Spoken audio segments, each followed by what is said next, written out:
Hello and welcome, my name's Ricci and welcome to the Loona full album react. If you are new to this channel, my name's Ricci. I'm a freetime songwriter / producer, and on this channel I usually tend to focus a lot on the production and songwriting aspects of the music we are about to listen to. Well, the first track is 12 o'clock, I'm assuming, since they are Loona and the whole moon thing and 12 o'clock is midnight.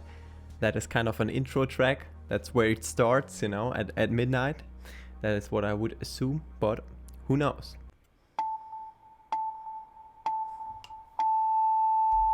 It sounds like an intro though.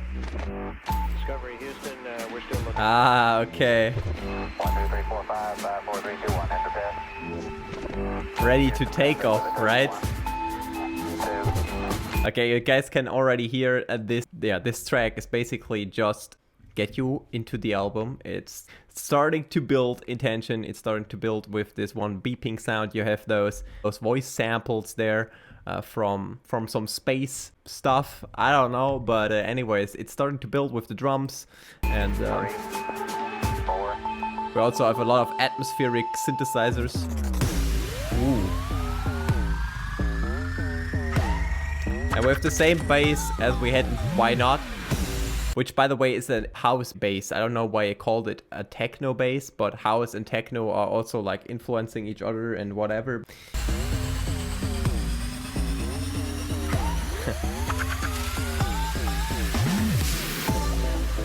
So you can hear this track so far basically only consists out of building tension, basically. A lot of risers, a lot of drum builds, and now we seem to get into a more relaxing part.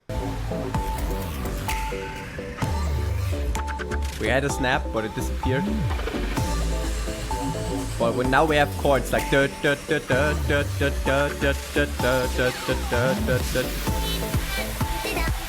oh, okay. So that's the part from Why Not, okay.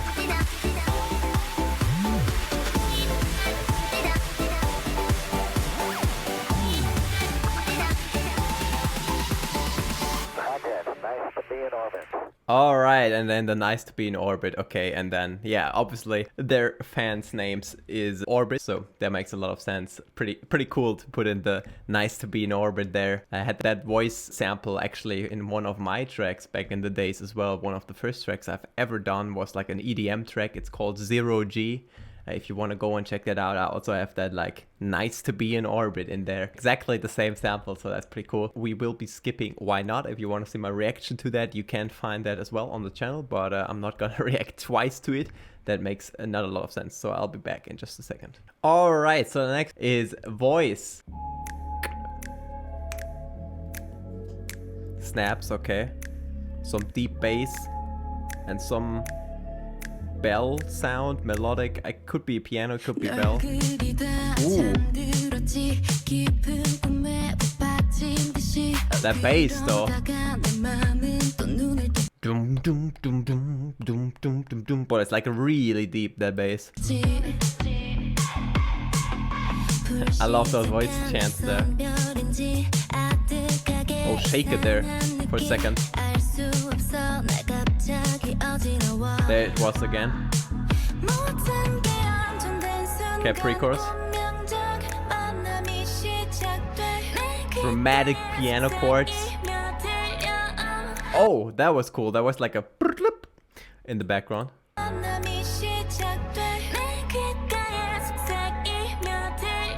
You can barely hear it, but it's there.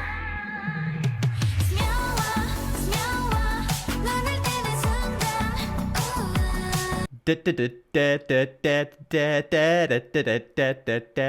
reminds me of one 180s song that I don't remember quite, but in terms of the chord progression there, very similar to that one.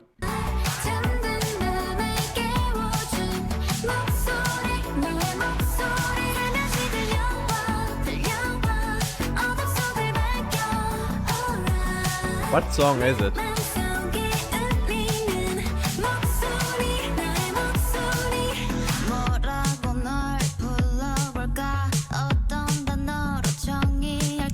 Also very nicely done here. There's like the rule, like as I said in a different video, there's not really rules, but if you wanna call it a rule, then you wanna go into the verse after the first chorus and you wanna release some of the energies so that you then can start to build again. You don't want to be high energy all the time, but you want the chorus to be your most energetic part, and you want the sections before that to build up into that. And after your chorus, your most energetic section, you need to kind of, you know, release the energy within the part afterwards so that you then can build energy again.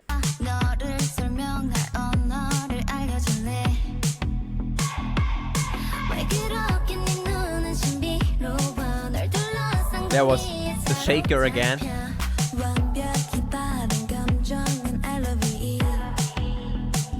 It seems like they have also like a synth plug in the background that just goes doom doot doot doot. Not yeah, I mean I can't really emulate that, but if you focus on that you can hear that in the background. We'll just go back.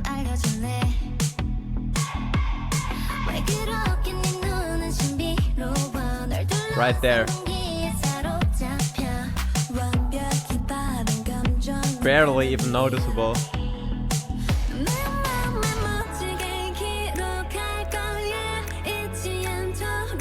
Same pre-chorus as before.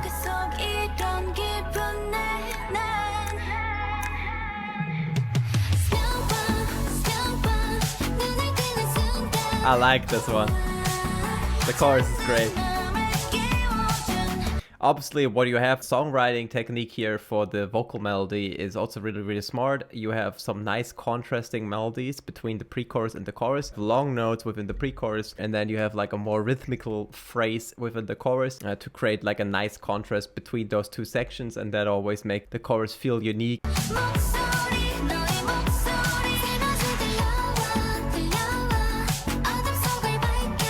And you can hear this one is also quite rhythmically da da da da da da da da da da da da.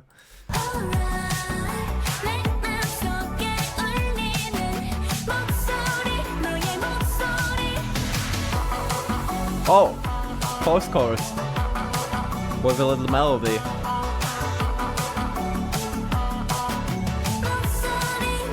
I still wonder like where those chords come from. I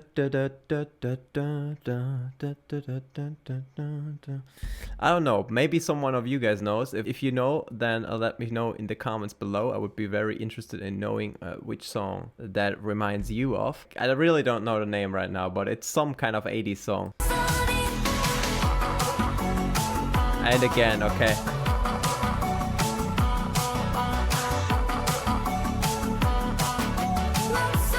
Nice.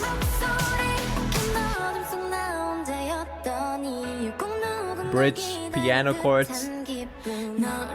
So here in this case we have a bridge that is very similar in terms of the instrumentation to the pre-chorus. A lot of times that is the case, but it doesn't need to be. Still have that brrrp, brrrp, and now it's building again. Yeah.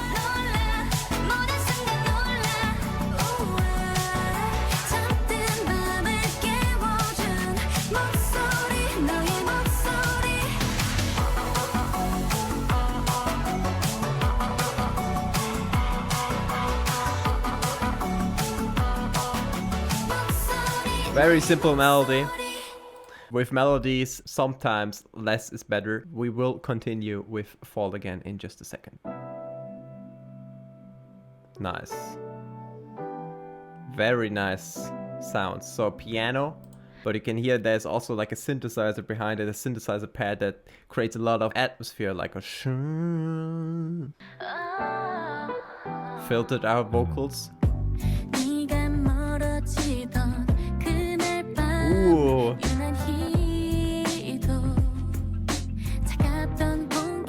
Oh, there's piano there. There's piano in the background. Beautiful, the melody. Obviously, pretty cool bass line as well. But that piano.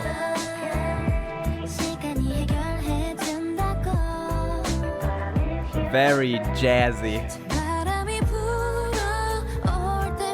Wow, that's so nice actually. Wow.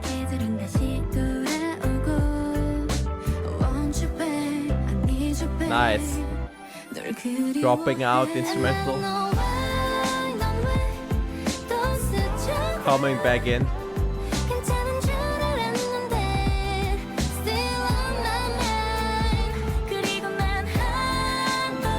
Now we have also strings in here. Cool. Guitar as well. Oh wow. I like this drop into the bass and the kick there. That is really, really nice. Has a really nice feeling. But I love this piano there in the background. That's just going crazy with the melody.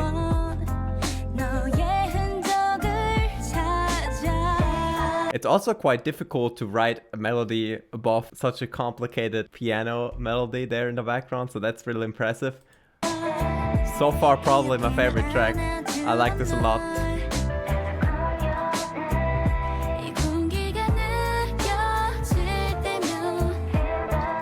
You can also see how they create contrast between those two vocal phrases by having the one not filtered out and the other one filtered out, like in the background. It sounds like a bit like they're on the water out of an old speaker, whatever you want to call it. And they just cut out some of the frequency of their vocals there to create that effect, and that creates always a nice contrast. You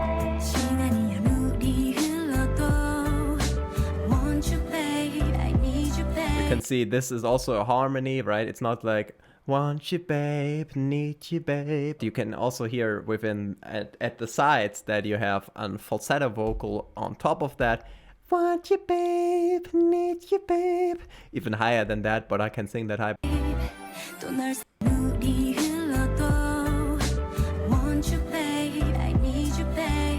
Beautiful. And then also this transition effect, like doodle doodle doodle, like the sprinkly sound there.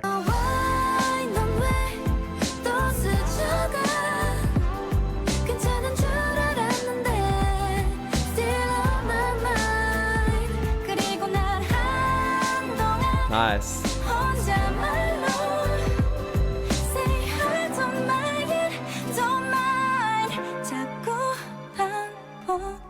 The guitar transitioning into the piano, the E piano. This seems to be the bridge. Oh, instantly building with the guitar.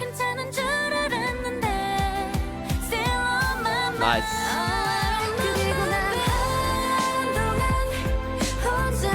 Very nice.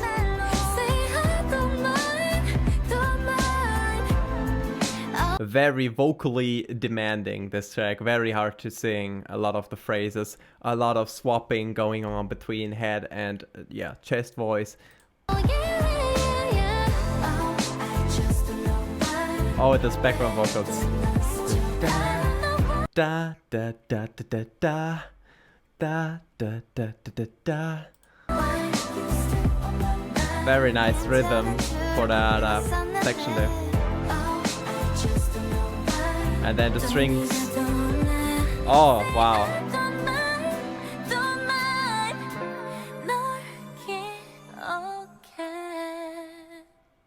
Awesome. Alright, so for the last track of this first episode, we have Universe.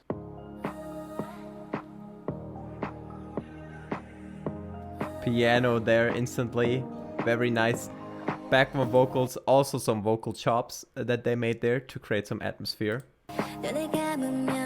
And then obviously filtered out, not obviously, but filtered out drums, right? A kick and a snare, but they cut off some of the high frequencies. You can kind of not hear them clearly, they're more like in the back. By the way, this is also really smart because we are talking about universe, and if you think about what space sounds like, or our idea of how space sounds like, we kind of have like that feeling to be outside there, outside of the atmosphere, and everything from Earth sounds like a bit filtered out. So, you know, that makes sense to filter out those drums to fit their purpose. Really creative choice. I don't know if that was done intentionally or unintentionally, but it does fit the name very, very well.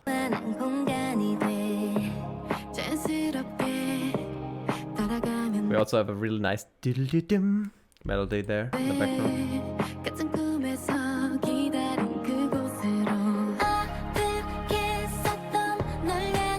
Pre-chorus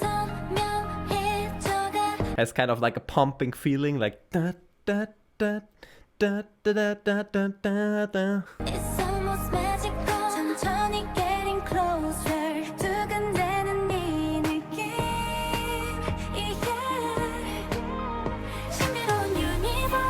Oh, unexpected change.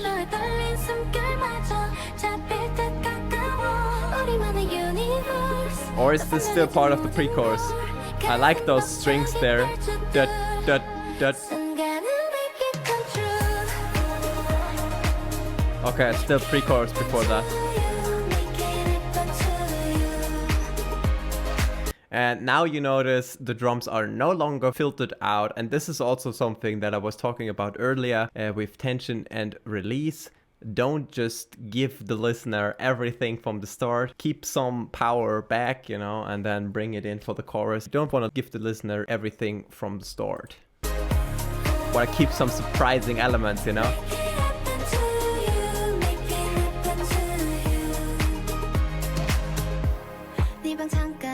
And now we're back with the fiddle drums to release the tension after the chorus.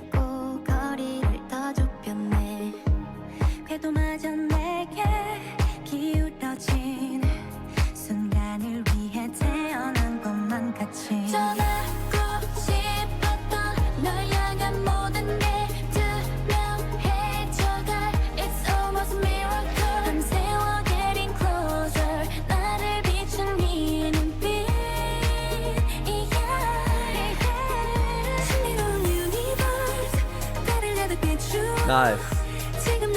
So now they don't go into the second half of the pre-chorus, but they switch it up. It's there's a bit of variation in here. I like that.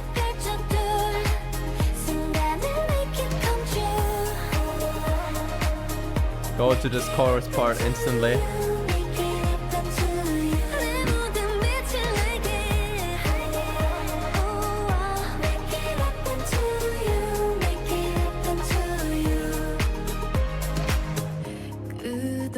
Now we are in the bridge. Still similar instrumentation. By the way, we have really interesting percussion sounds there in the background that I can't even like name really, but a lot of different sounds that are really, really unique sounding. And then obviously we have those piano chords. And now we can also hear some strings like dut, dut, dut, dut. They're automated in volume, so they are getting louder and louder.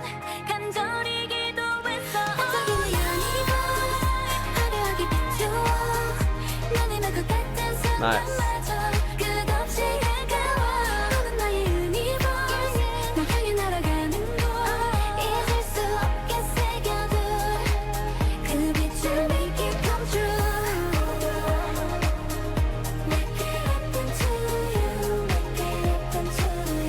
Yes, that kind of feeling, you know. I must look like an idiot, but it's really cool.